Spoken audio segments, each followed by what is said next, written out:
Hello and welcome to Unparliamentary Language, a podcast that knows that you don't want an episode. I don't want to record another episode, but this zombie parliament demands that we have one. And how are you, Rob? I'm very well, thank you. How are you? I'm not bad. As I may have mentioned in a previous episode, we've had Pizzamas. That's over now, and I have a poster of the tube in the face of a middle-aged man from America. Covered in pizza stops that are made to look like pizza. So that's happened. And now I'm gearing up for P4A, which is in December, which is the next crazy internet thing I'm involved in. That sounds awesome. I've got my own. There's another crazy internet thing I'm involved in, or at least involved watching. Have you heard of Extra Life, the video game 24-hour streams that they do for the kids? It's for the kids. Yes, I've heard of that in passing, yeah. I've been watching a lot of that and donating as I go. There's a lot of goodwill stuff around this time of year. So yeah, if you do get a chance, give it a watch. There's loads of good stuff going on. Is that related to the people who do the Desert Bus at all, or not? Kind of. It might be. There is like a huge... I know it most through Giant Bomb, which is a podcast that I follow and subscribe to, and they do a 24-hour stream, like both sides of the coast do it, and lots of people related to video game journalism around that website do a lot of things as well. So I wouldn't be surprised if the Desert Bus people are linked in with all of that stuff. It all goes to the same charity. So yeah, it's really good. Yeah, no, I mean, any charitable thing is obviously good, but as we approach the cold, we've actually had a few cold snaps here, but I know that it's starting to snow in like Norway and parts of America and Canada. So yeah, as the colder months settle in, I think it's always good to think about people who are less fortunate than yourselves and give some money to, charities like shelter or things for people who are less fortunate than you, because they don't have as much as us, and a cold winter is hard on people who don't, for example, have a house. And so, yeah, I think any charitable giving is good, but this is definitely a time of the year when people tend to think about it more, and I think it's probably more needed as well at this time of year. Yeah, certainly. Moving on to our main story tonight, tactical voting. I've seen this coming up all over the news, on people's Facebook feeds, Twitter. We're going to do a bit of a deep dive on that, aren't we, Rob? Yes, I know it's definitely a massive issue at this election, all elections, but I think in particular in 2019 it has more relevance than it did at any predicted landslide election in 1997, for example. Yeah, I mean, there are several websites I've seen. There's tactical.vote, tacticalvote.co.uk. They appear, are they slightly different? Yes, they're slightly different. So both of them say unite against the Tories. So I think you can see what people are planning to do with this. But I suppose we need to go through why is tactical voting a thing? What is tactical voting? And what are our thoughts on it, I suppose? So I guess, first of all, why does tactical voting happen, particularly in the UK? The first big reason is first past the post. Our system means that you only need to win the majority of votes within your constituency to be the MP. You don't need to win 50%. So what happens in our system, where it's not like the US, where there are two big parties, we are a three, or it has been argued after the results of the European election, we are a four-party system now, with Labour, Conservatives who could win, but then the Liberal Democrats and the Brexit Party taking up a significant portion of that vote.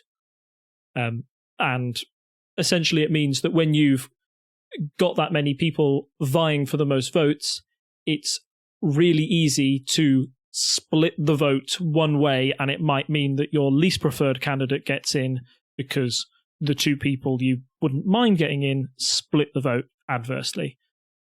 So, for example, you have the Conservative vote is split by UKIP and now the Brexit Party, and Labour and Libs traditionally split the vote on the left.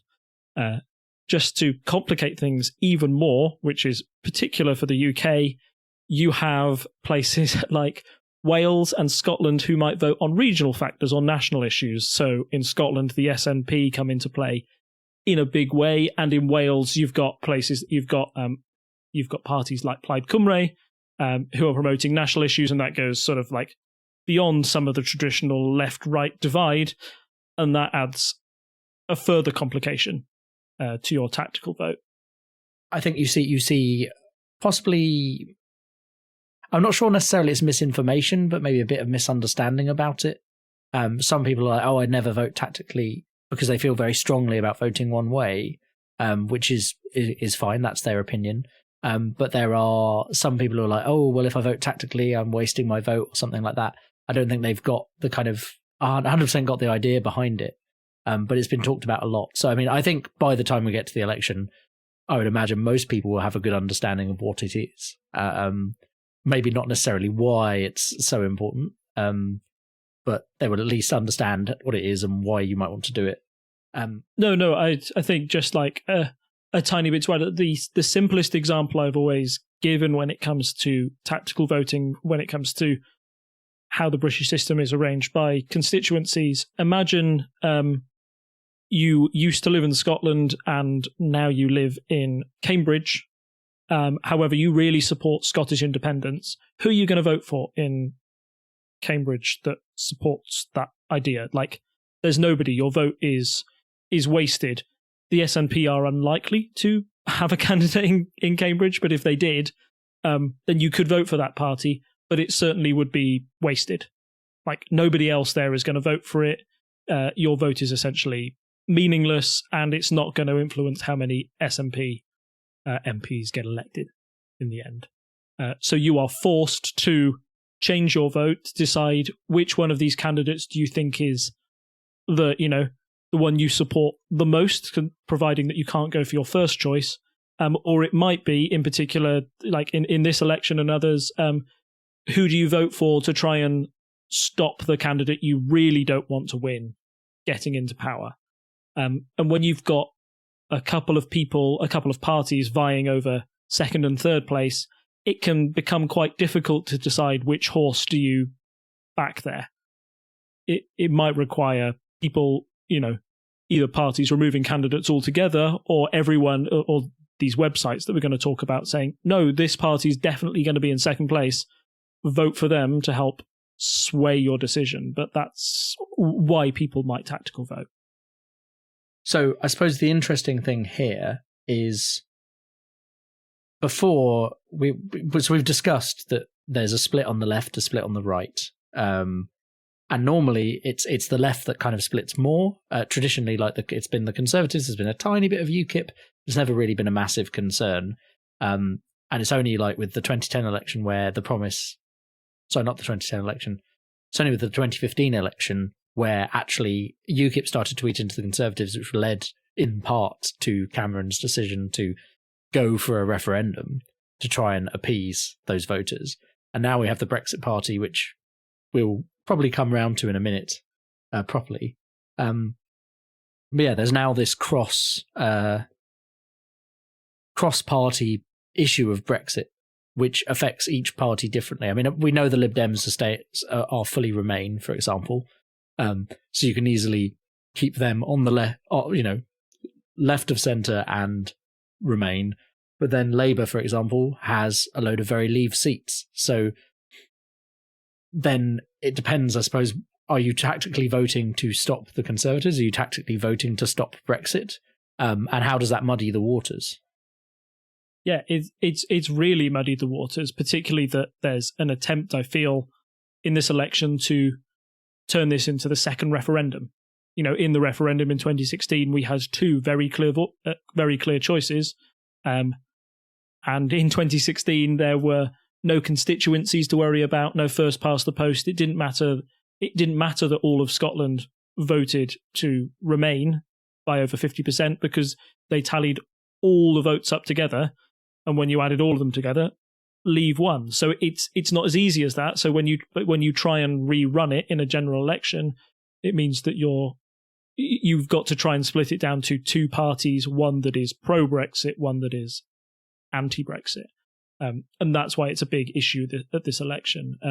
You've got the Conservatives and, surprise, surprise, the Brexit Party, who are seen as pro-Brexit, and the big fear for the Conservatives there is that, we mentioned it in the headline section, but also, when with Trump saying, look, I still don't think that this deal is a good deal for Britain, those people who are really determined to have a no-deal Brexit, they might vote for the Brexit Party. That splits the Conservative votes, and that might let a Lib Dem or a Labour Party candidate win in their place. On the opposite side, for Labour, I will say this for record: Labour is like a Remain party. They are, or they are more on the Remain side certainly than the Conservatives. Okay, or can I say that? You see, I like saying they're a Remain party definitively isn't right because they still want to leave. I think maybe the way that this election is split then is between parties who want a second referendum and those who don't. So the Conservative and Brexit Party don't want a second referendum. They believe Brexit is a done deal. It's just a question of how quickly can you get it done. And I would say that they're the get Brexit done now parties. Meanwhile, the Lib Dems and Labour are, no, we need a second referendum. The Lib Dems would stop Brexit entirely. Labour are saying, we would negotiate our own Brexit deal, then put it to the people again, and we would respect the result of that second referendum. So, I mean, that makes it harder for people to make a choice, one would assume, because, for example, I know a lot of Labour voters, or maybe voters who were students in 2010, who don't like the Lib Dems still due to what happened with the coalition, but maybe ardent Remainers. So that puts them in the sticky position of, do they vote Lib Dem for Remain on their side? Are they voting because they want to vote Remain, or are they voting for the kind of overall changes? And I suppose it depends. I mean, if you're 100% I must Remain, well, then the Lib Dems are the only party that's out of the, there are 4 parties that have a significant vote share at the moment, according to the polls, and they're the only ones saying definitely Remain, then maybe, revoke Article 50, then maybe discuss a second referendum. Whereas if you were like, oh, I always vote Labour, well, I mean, obviously people who say I always do X are not affected by this, but it's the people in the middle, or the people who are open to changing their vote if it can achieve a certain outcome, that's where tactical voting applies. So why does this matter more to certain parties? Because, I mean, we talk about Labour and the Conservatives being the 2 main parties. With these smaller parties, how is this going to affect their vote? So I think the big party to focus on here is the Lib Dems, for which tactical voting has always mattered, no matter what the election. Before 2019, I think you could say that Britain was definitely in 3-party or 2.5-party politics. So you had 2 big, clear parties in Labour and the Conservatives, and then you had the Lib Dems, who would pick up a certain amount of seats, a fair bit of the overall vote, maybe 15 to 20% in a good year, I'd say. That's kind of off the top of my head. I kind of want to look those figures up a bit more, just so I'm not speaking entirely out of my bottom. Yeah, sorry, I was just checking. So yeah, I had a look at the 1997 election. The Lib Dems picked up around about 16% then, and that probably rose to about sort of 20% in at the height of their popularity in 2010. They've always represented, roughly a fifth of the population. They're enough to have an impact on politics, but that's still not enough to ever realistically say that they're going to be prime minister. So when you're a party that's in that situation where you're seen clearly in third place, a lot of people who are tactically voting are going to ignore you. If you're Conservative and you don't want Labour to get in, you may have been flirting with voting for the Lib Dems, but think, oh no, I've really got to stop this Labour person getting in. I'll vote Conservative. And vice versa is the more traditional argument that happens, that you think that, oh, I really want to stop this Conservative getting in. I would vote Lib Dem because I agree with a few things they'd said. However, I have to vote Labour to stop the Conservative getting in. So that's why you have the Lib Dems doing their utmost to try and prove that they are not in third place, that they are in second place. It sounds weird, to say that a party kind of strives for second place, and obviously in constituencies where they've won in the past, they will be promoting the fact that they're in first place. But in this election in particular, the Lib Dems will be really striving to say, look, we are in second place when it comes to, in this Conservative constituency, please put your weight behind the Lib Dems to kick a Conservative out, and the Lib Dems' message for 2019 will be, stop Brexit. I think with the fact that there are two main parties who are nearly always in government, I know the Lib Dems did get into the coalition, but most people's view of the Lib Dems is that they don't win elections. I think that's probably fair to say. Most people think, oh, they come up with these interesting policies, but they never quite get there. And the fact that they did get into government within the last 10 years does show that they can get somewhere, but it was through a coalition. I think, they have to obviously campaign that they're going to have the Prime Minister. I don't think anyone reasonably expects the Lib Dems to come out with Prime Minister Joe Swinson at this election. That seems very unlikely. So there are people who kind of go, oh, well, don't worry about them. So I think that's why they have to go, look, if you didn't vote Labour here, you could stop the Conservative getting in. And some people may say that some people may be of the opinion that they can't possibly vote for the Lib Dems for X, Y, and Z, and still therefore must vote for Labour, even if that means a Conservative gets in. But I think you'd think that most people would kind of go for the lesser of two evils approach if you explain it to them that way. Not saying the Lib Dems are evil here. I'm just saying, like, if someone was adamantly against them, you'd say, well, which one of these do you prefer? And I imagine it's not the Conservative if you're a Labour voter. So I think possibly quite a good analogy I heard the other day was the bus analogy. So it's not that you're voting for picking your party you vote for is not like getting married. You're not saying, I want to stick with this party in perpetuity. It's more like picking a bus, in that you say, I need to get over there.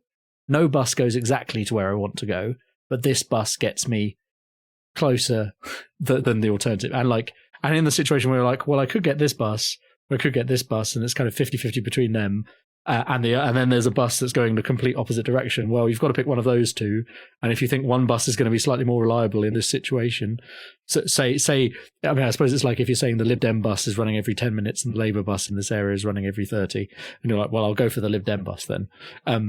Maybe that's become a bit convoluted, but I think that was quite a good analogy to kind of explain what's going on here.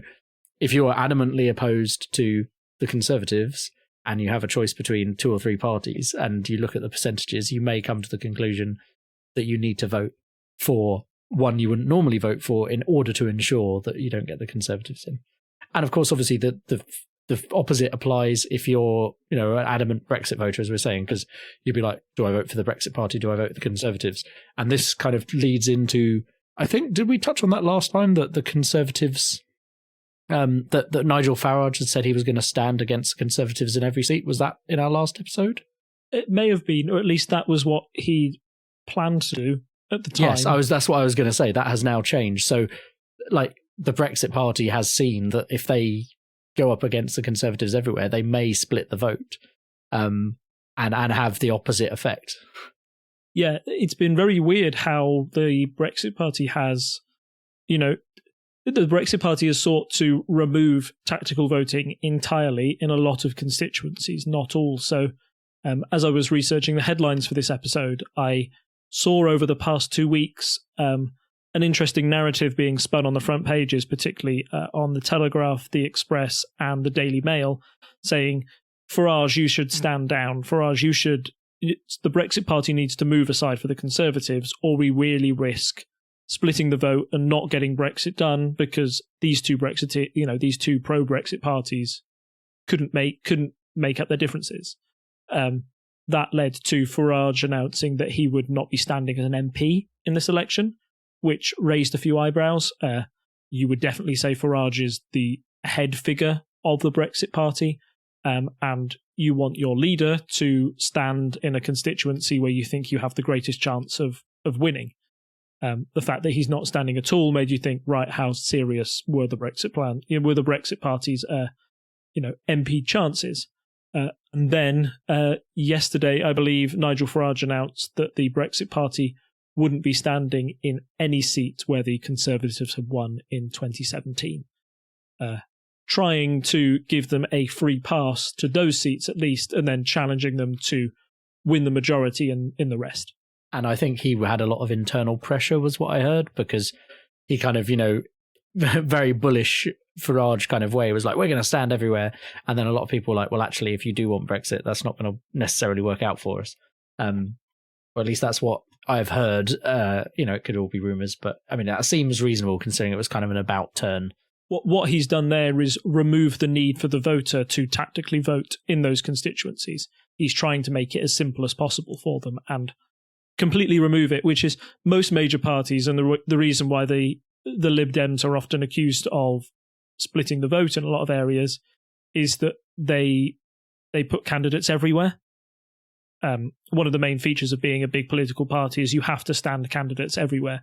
Now, the Conservative candidate who stands in a central Liverpudlian borough is really unlikely to win that seat for the Conservatives, so much to the fact that they might not, they shouldn't bother putting somebody there, but they stand them anyway to make sure that those people in those constituencies who want to vote Conservative have their voices heard. And, how democratic would it be if you just gave that constituency up to Labour, even if it's been won for the past 60-odd years in a row by a Labour candidate? The fact that the Lib Dems always put up a candidate or they're known in the business as paper candidates, so ones that will appear on the piece of paper but have literally no chance of winning. They will hoover up at least a few votes, and just having like a few votes on the side, maybe the biggest example or where you can see it's had the most impact. I know it's not an example from the UK, but you think back to the 2000 election in Florida, Bush versus Gore. Gore needed to win that state to become president. George Bush needed to win it to become president too. And there were some people saying that the Ralph Nader vote, the vote for the third party, was enough to split the vote between the Democrats and hand that state to the Republicans. So it can have a big overall effect on where politics is going. So that's why, paper candidates can be, I don't want to say dangerous. Some people have said it that way. They say like it's dangerous to do here. You're going to let the bad guys in. But they can certainly have a big impact on the outcome of elections and, create unintended results, unintended consequences that, I think Ralph Nader, if you asked him, he certainly would have preferred a Gore presidency than a Bush presidency for the next 4 years. But him standing a candidate there had a big impact. So do we want to talk more about these websites that purport to tell you how to tactically vote? Yeah, I think that's a big thing that's come up, particularly online, and has seen, comments from the press about how it says you should vote. So the one in particular that I saw mentioned in a Guardian article was www.getvoting.org, which is a anti-Brexit website that basically tells you to put in your postcode. It'll tell you what constituency you're in, and it will tell you which party you should vote for to try and stop Brexit from happening. All of these websites do something similar, right? So why have you picked that one out in particular? Because I know that I've looked at some of the others, so I can maybe talk about those, but you've picked this one out for special treatment. Yeah, so the reason I've picked it out is not only because it was mentioned in that Guardian article, but also the method it uses to justify its results.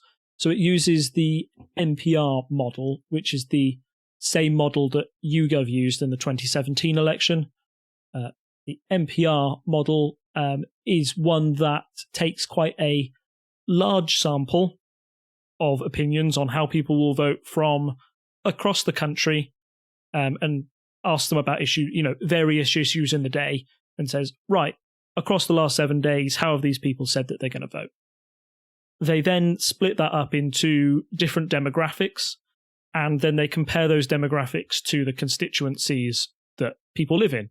So they'll look at the Office for National Statistics website and say, okay, this constituency has a lot of young people in, it has a lot of students in. So in the last election in 2017, a lot of people who were students would say, we'll be voting Labour, thank you very much. So the model then projects onto that constituency a Labour, a bump in Labour votes if there are a lot of students there.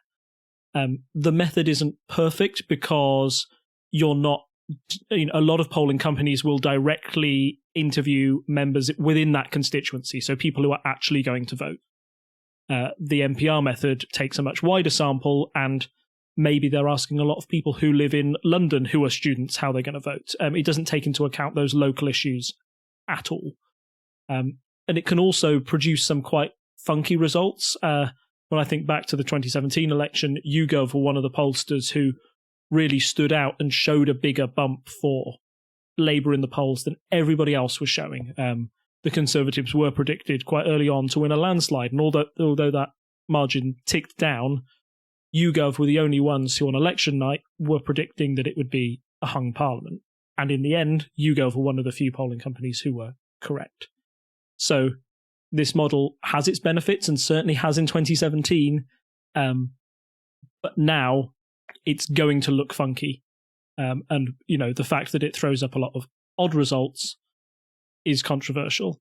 The other reason why it looks very odd, or one of the biggest arguments I've seen against it, is that people are comparing the advice it's giving in the 2019 election to the results in 2017 and the actual voting percentage. So what happened in 2017 was Labour were incredibly successful and probably outperformed the polls, as we've suggested, in a lot of constituencies. They were able to upset the Conservatives by making sure that they didn't have a majority. And the effect of Corbyn and the Youthquake meant that their vote share went up dramatically.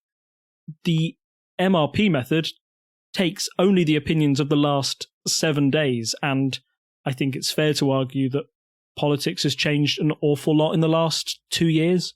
You've seen the results of local elections and European elections where Labour have been pushed into third place in quite a few constituencies. So that's throwing up results like the biggest one that was represented in the Guardian article was Filton and Bradley Stoke. In the 2017 election, the Conservatives won with 50% of the vote. Labour had 41.7%, and the Lib Dems had 6%, and they were, I'm trying to do the maths here on the vote. They are about 18,000 votes behind Labour in that constituency. If you put a postcode into the Get Voting website, it will suggest that the Liberal Democrats are in second place, and you should throw your weight behind the Lib Dems.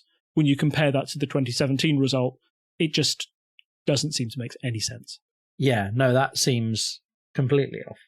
But the model would argue, hey, look, if I'm looking at everybody's opinions, if I'm looking at the number of students, if I'm looking how on average students have moved their vote from Labour to the Lib Dems, that might push if Labour drops 20 points and the Lib Dems have gained 20 points in the last 2 years, which is a big swing, but not beyond the realms of possibility, that might push the Lib Dems just into second place enough for that website to give you a very black and white answer of, the Lib Dems are in second place, you should vote for the Lib Dems, when actually it could be on a knife edge, which one of those parties is the best to stand against the Conservatives. Does that make sense?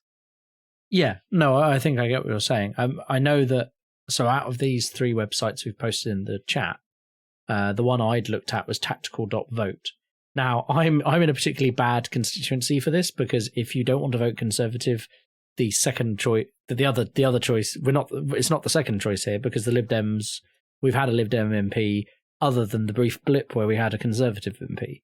So it is definitely between those two, and I wouldn't be surprised if nothing changes and we still have the same MP at the end of this general election. So mine is not a good postcode to use, and obviously I understand my area best, but quite a few of my friends went on the tactical.vote website, and there was discussion, and they were saying, hey, there was some good conversation. I know there are some people, as I say, who were like, no, don't tactical vote, whatever, can't possibly let anyone other than their party of choice get in.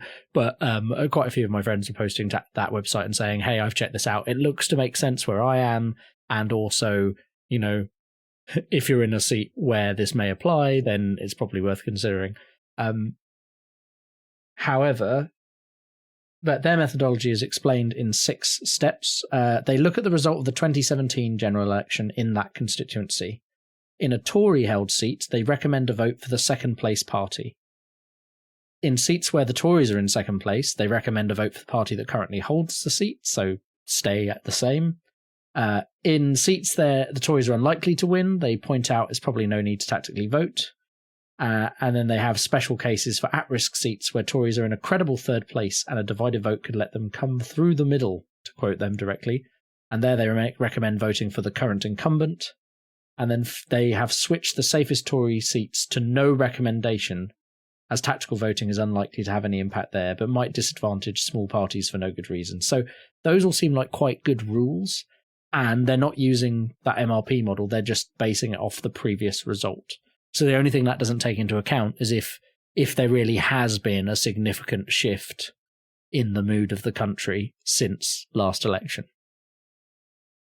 Yes, and I think that's where the conversations around this get messy, because a lot of people can point to numbers and say, my number means more than your number, when actually what you should be saying is all these numbers are valid, we need to try and find an average between all of them. So I'm going to take my constituency, for example, which is one in which the Lib Dems are, in my opinion, attacking really hard.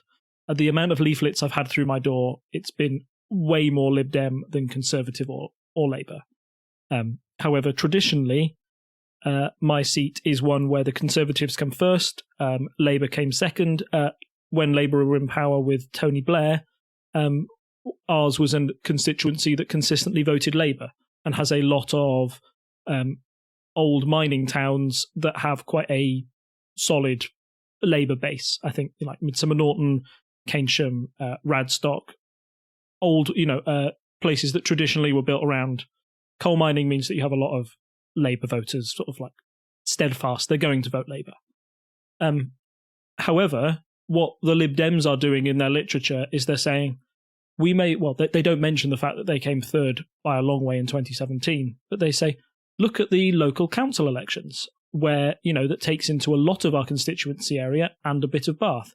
In these elections, we beat the Conservatives by so many votes. And then they say, and then look at the European elections in this constituency. In this area, the Lib Dems came second. I think first was the Brexit Party. And then they pushed the Conservatives and Labour into third and fourth place. So they'll use those numbers and say, look at these numbers. These show that we can win, and we're actually the most credible second place party because Labour didn't do very well in the 2 most recent elections. Labour's retort will be, general elections are very different to local elections. If you look at 2017, again, Labour had one of its most disastrous nights, I think, for local election results in 2017. And then a couple of weeks after, that's when Theresa May said, right, I'm going to go for an early election to try and get a massive majority. And then the results of those elections didn't really matter when it came to the general election because people refocused. They're voting on different things in a general election rather they are in a local election. Local elections tend to be about potholes, whereas general elections tend to be about the running of the NHS and, bigger issues like that. So you have this big clash of numbers, essentially, where the Lib Dems will point to theirs and say, look, ours are credible, we're in second place. And Labour will go, actually, when it comes to the general election, you've got no chance, mate. It really muddies the water and makes tactical voting kind of a nightmare in a constituency like mine. I genuinely don't know who I would vote for in my constituency at the moment to try and stop Jacob Rees-Mogg being elected as my MP. I think no matter how I vote, it's probably very likely, looking at the polls, that Jacob Rees-Mogg will get re-elected anyway, even if the entirety of the Remain side got behind one candidate. But when you've got 2 major parties fighting about, what their share is in a constituency where the Lib Dems and Labour are probably on roughly the same amount, it really makes things very difficult. So, given that, how again, I like forcing you to make predictions. given some Grenfell comments and Rees-Mogg's kind of so I mean, Rees-Mogg as a national figure seems quite polarizing, but obviously you're sitting in a constituency that's consistently voted for him. So do you think it's likely there'll be an upset where you are this time round, or is that wishful thinking? I mean, I know you'd love it to change, but... So, one, I think it's unlikely that it will change. However, I do think that he won't win as easily as he did in the last election. I think last election, Rees-Mogg wasn't in mainstream politics like he is now. He was on the fringes. And even though he got talking about Brexit on the side, you couldn't say that he influenced policy in any meaningful way. Since then, Jacob Rees-Mogg has gone to the front benches. He's become a lot more prominent. The things he says, a lot more people stand up and take attention. And I think he is seen as one of the Brexiteers in chief of the Conservative Party, which means that if you were a soft Remainer, like a Conservative who was for Remain but still supported the Conservative Party, I think you could vote for Theresa May's Conservative Party in 2017 thinking that you might get a soft Brexit and it doesn't really matter that my local MP is very hard Brexit.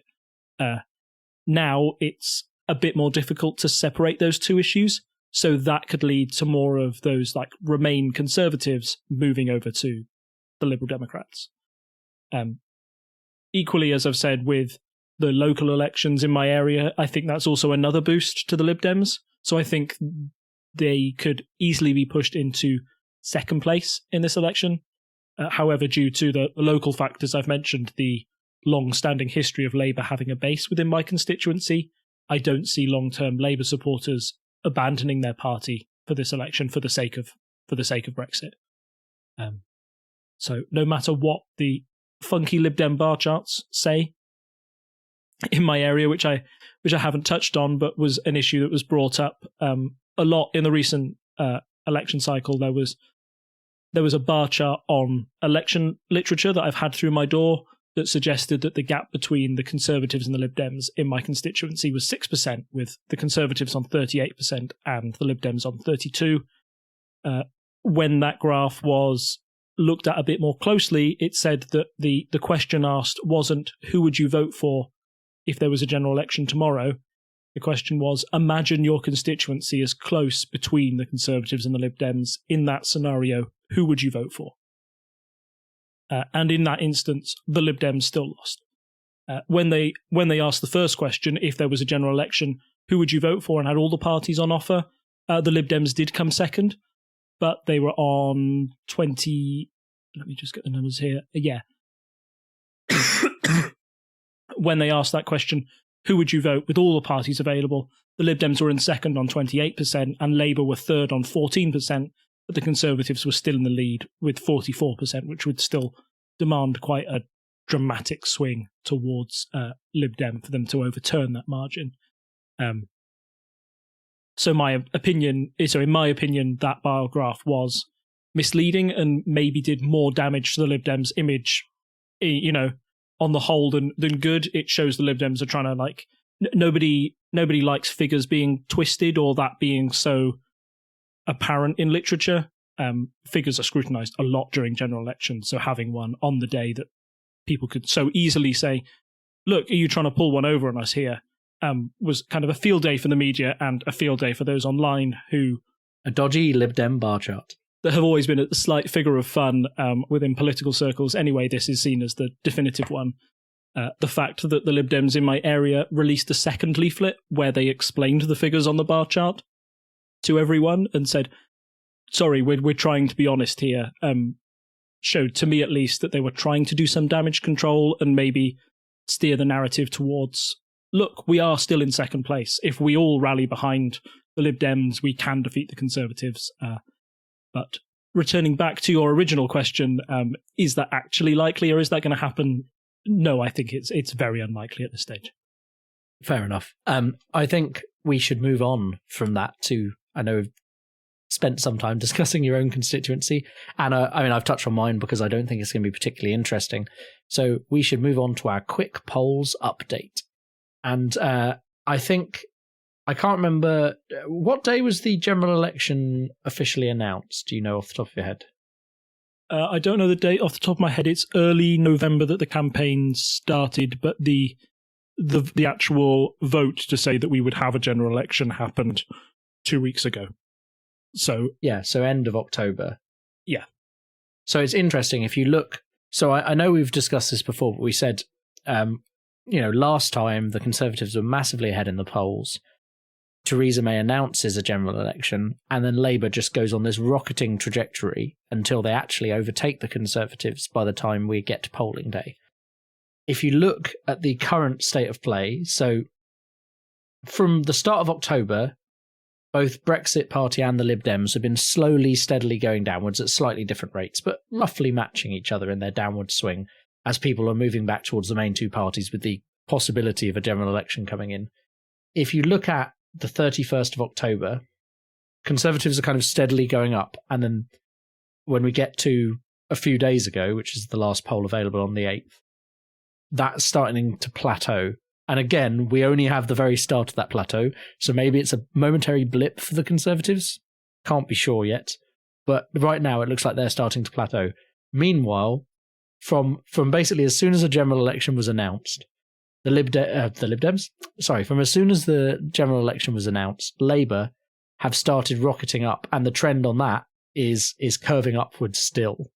Again, it's early days. The general election is exactly a month away as we record. It's the 12th of November now. It's so a month away.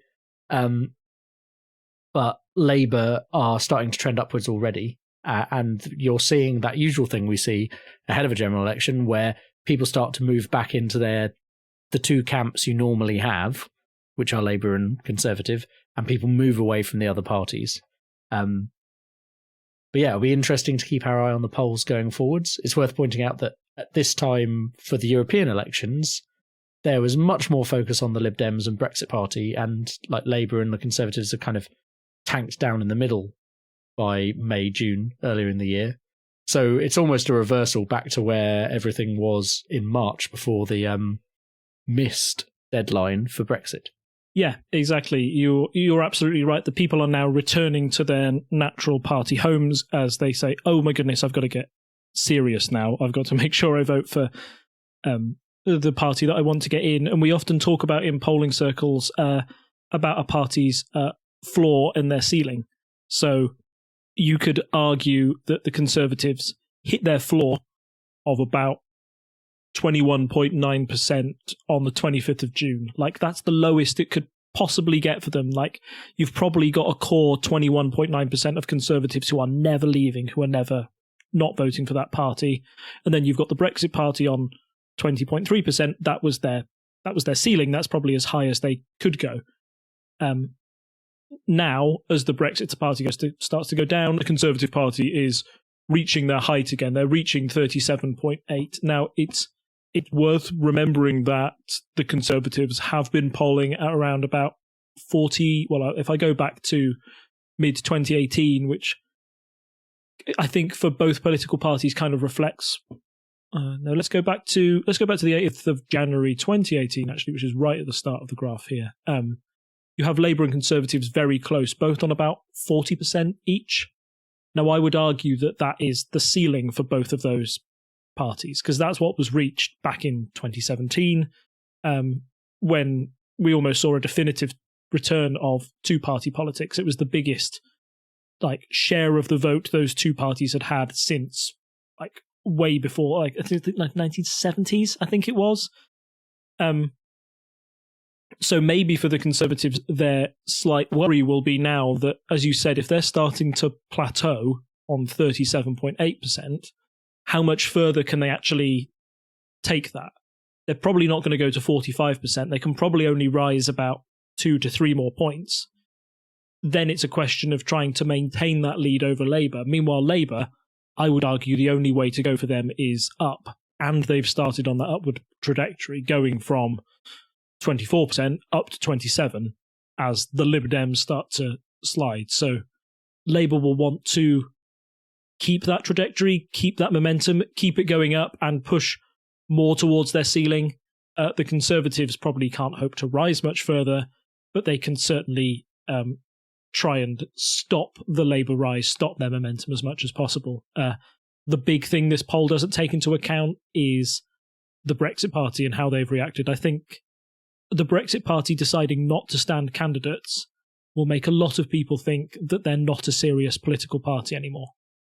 And that will tank their overall polling numbers. Even though they might have some effect in the constituencies where they are, now you know that the Brexit Party isn't going to be this massive force who's actually going to return MPs to the Commons or will have now they seem to have given in to the demands of the Conservative Party by not standing at all. They become politically irrelevant. We spoke earlier about how the Lib Dems, everybody kind of knows they're not going to get into power, but the Lib Dems talk the same way that a major party does. Joe Swinson had a leaflet out saying that I'm the next Prime Minister of the UK, and they stand people in every constituency across the country. So there's always that thought in a voter's mind that says, well, although it's unlikely the Lib Dems could win, they talk the same game as a main political party, and if everything went right for them, maybe they could.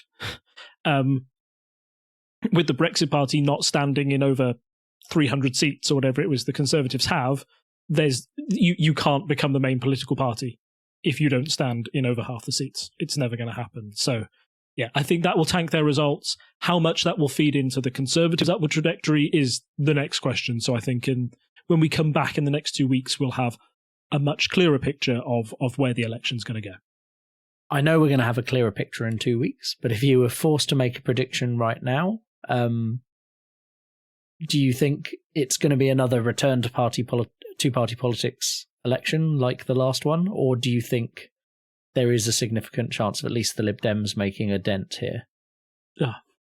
You're making me make a prediction, which is... I know. Which is terrible. You could be completely wrong in 2 weeks' time. Yes, exactly, but I'm always completely wrong. So no, I will go with my gut here. We compare it to 2017 a lot, and what Corbyn was able to do in 2017 was remarkable. If you spoke to me 6 weeks before the election, if you spoke to me at the same time last year, I would say the Conservatives are going to go to a landslide victory with everything that was in the polls in 2017. And at this stage, now, because of what's happened in 2017, in the back of my mind, I'm thinking, can Corbyn do it again? Will there be this meteoric rise? I don't think there will be the same impact this time round. One, I think Corbyn had great success with being completely fresh in 2017 and untested. And the manifesto he released was far more left-wing than anyone expected, and that got a lot of people excited about politics, particularly after an age of austerity. Him coming out and saying we'll spend and we'll do all of these magnificent things in government, and we will, we'll start to fund public services again, was a message that really had some traction amongst large swathes of the general public and was able to scupper what was quite a bland, pragmatic manifesto from Theresa May. In my opinion, only really succeeded in winning traditional Conservative seats, but really failed elsewhere. Now, I think the Conservatives probably can. The Conservatives already said they're going to spend and end austerity, and to a far lesser degree than the Labour Party are saying. But because they're saying they're going to spend a lot more, I think they've got a way to have a small bump to their numbers in that way and convince a few people to come back. I also think Boris can say that he's a big enough change from Theresa May and David Cameron in the direction that he's taken the party towards the right, which can help him maybe win a few more seats that there wasn't so much enthusiasm for the Conservatives in last time. I think the Conservatives had a massive enthusiasm issue at the last election. I don't think enthusiasm will be lacking from Boris Johnson in the same way it was for Theresa May.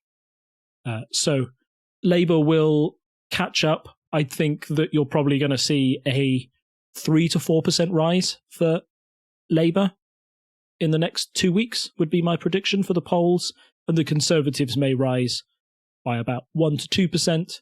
at the same margin. If the Brexit Party really collapses, then they could push all the way up to like the 42%. They could go back to Theresa May numbers, which would mean even if Labour rose the 5% I predicted, the Conservatives will probably raise by about 4% as well, and they'll be able to keep that margin. So at this stage, I think that a Conservative majority is likely. Maybe next time would be the time to look more at the battleground constituencies and where the election will be won and lost. I haven't touched on this at all this episode, so I feel it's a bit of a hand grenade to drop at the end of an episode. I was always told never to do this in essays, never sort of like don't leave your big point for the conclusion. But the thing we're not really talking about is that the 2017 election was Labour took control of the cities and the Conservatives won in rural areas. So the Conservatives won where Conservatives should win and Labour won where Labour should win.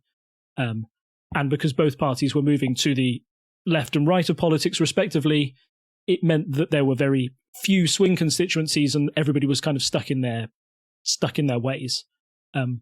I don't know how the Conservatives moving further to the right necessarily helps them to win a swing constituency, and vice versa. If Labour moved to the left or they're seen as more of a radical left party now, I don't know how that wins them what would have been an old swing constituency under Blair.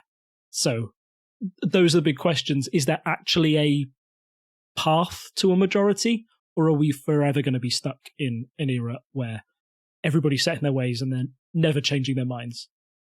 That's the big question I think we've got over the next 2 weeks. And I mean, that's the big test for Boris Johnson, right? Can he win a majority that he needs to push through what he wants to do? Or at least a majority that votes, a majority of vote for voting on Brexit. I mean, I know he's cleared house a little bit on, of the kind of more traditional Tory MPs, and there's been various people standing down, but it will be interesting to see. I mean, so he could maybe form a minority government again, but if he had slightly more people willing to vote for his deal, then that would change the parliamentary maths, and that's all this general election is about at the end of the day. So if we get stuck with another hung parliament, well, it was a waste of everyone's time, which is my main concern. So yeah. But yeah, okay. Well, yeah, we'll keep an eye on the polls. We'll be back in 2 weeks, with 2 weeks to go to the election, and I suppose the one after that has to be the election special, which will have to be straight after, so we'll have to postpone by a day or two, I think. But I assume we don't want to have an election. I assume we don't want to have an episode just before the election and one after. We might unless something massive happens. Unless something massive happens, or, you can leave this in or take it out, depending on what you want to do. If we could do like a 15-minute, this is the eve of the polls. Allow me to make a prediction that's incredibly wrong, and then we can all laugh about it the day after the general election. Oh, that sounds quite fun. Yeah, we can go for that. We can both pop on like the Tuesday before and be like, here's what we think. And then 2 days later be like, well, we missed the vote on that. Yeah, that could be quite fun, and allows us to give, essentially it'll just be a quick polls update on that day before we go to the actual polls to vote. That sounds fun. Yeah, so as usual, thank you for listening. Thank you to those of us. Thank you to those of you who joined us in the chat this evening and listened along. You can do that by coming and joining us on our Discord server, which is always linked in the show notes, or in the doobly-doo if you're on YouTube. You can come and find us at parliamentary.observer, which is our website where you can comment on the episodes. You can go over to reddit.com/r/unparliamentary. You can find us on Instagram and Twitter at unparlpodcast, and you can find us on Facebook by searching for Unparliamentary Language.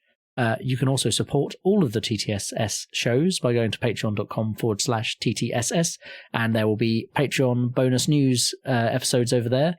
I might try releasing this one because it was quite a big one and quite an interesting one. I might try releasing that for public consumption, just to give people a taster of what it's like to be a patron. And you can be a patron from a mere $1 a month if you want to support the show. And of course, if you don't have money to spend and just want to support us by getting more subscribers, word of mouth is the best way to spread podcasts. Tell your friends, do a blog, whatever you want to do.